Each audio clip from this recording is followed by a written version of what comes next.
your new king. এখন পর্যন্ত একটা গল্পকে নিয়ে যে কতগুলো সিনেমা বা কতগুলো যে ওয়েব সিরিজ বলেন বা ওয়েব ফিল্ম বলেন যে তৈরি হয়েছে বলে শেষ করার মতো না।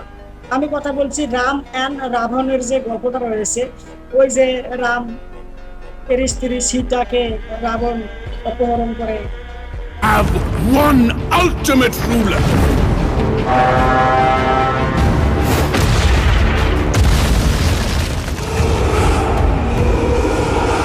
Ravana! Whenever the universe faces a বিভিন্ন তৈরি হয়েছে, টিভি সিরিয়ালও তৈরি হয়েছে। আর এই গল্পে কি রয়েছে তা আপনি আমি যারা মুভি লাভার বা এই রাম অ্যান্ড রাবণের গল্প শুনেছি আমরা, কোনো না কোনো জায়গায় আমাদের এটা জানা আছে। তবে প্রেজেন্টেশন কিভাবে উপস্থাপন করলো সেই জিনিসটাই হচ্ছে সব থেকে মূল্যবান বিষয়। এখন রাম অ্যান্ড রাবণের গল্পটাকে নিয়ে তৈরি হচ্ছে রামায়ণ, যেখানে অভিনয় করেছেন রণবীর কাপুর।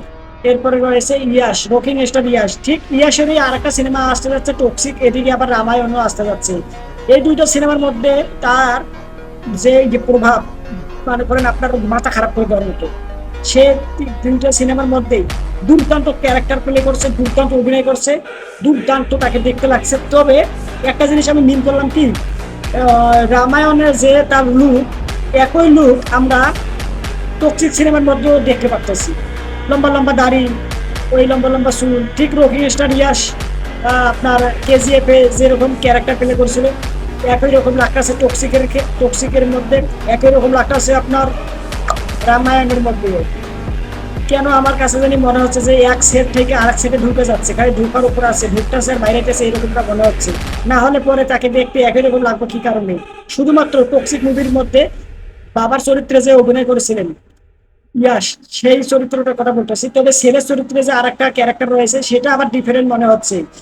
কেন জানি মানে এই রামায়ণের মধ্যেও আমার একই রকম লাগছে, যে রকিং স্টার ইয়াস কেজিএফ এ যেরকম দেখতে লাগছিল, টক্সিকের মধ্যে যেরকম দেখতে লাগতেছে, ঠিক রামায়ণের মধ্যে ঠিক একই রকম কেন জানি আমার কাছে মনে হচ্ছে। আপনাদের কাছে কেমনটা মনে হচ্ছে নাকি অবশ্যই আপনারা কমেন্ট করে জানাবেন। আর এই রামায়ণ মুভিটাতে যে সিনেমাটোগ্রাফি, কালার গ্রেডিং, ভিজুয়ালি দেখতে দুর্দান্ত লাগছে। এখানে যে আপনার আমি একবার ইংলিশে দেখছি, তারপরে একবার হিন্দিতে দেখলাম। তবে ইংলিশের থেকে হিন্দিতে আমার কাছে গুজবাম্প ফিল হয়েছে, ডায়লগগুলো প্রপারভাবে আমি রিয়েলাইজ করতে পারতেছি। আর এখানে একটা জিনিস খুবই পজিটিভ লেগেছে, তিনটা মানে যতগুলো ভাষায় এই মুভিটা রিলিজ করা হবে প্রত্যেকটা ভাষায় তাদের অরিজিনাল যে কণ্ঠস্বর রয়েছে, রণবীর কাপুরের টক্সিকের কি বলে কেজিএফ রকিং স্টার ইয়াসের একই রকম কণ্ঠস্বরগুলো আমাদের কাছে শুনতে লাগতেছে। ওভারঅল দেখার বাকি এই সিনেমাটা হয় কেমন। এইটা নাকি দুইটা পার্টে আসবে, প্রথম পার্টটা দ্বিতীয় পার্টটা মিলে বাজেট ধরা হয়েছে 4,000 কোটি রুপি। এখন দেখার বাকি হয় কেমন, তার কমেন্ট করে জানান আপনার কেমন লাগছে।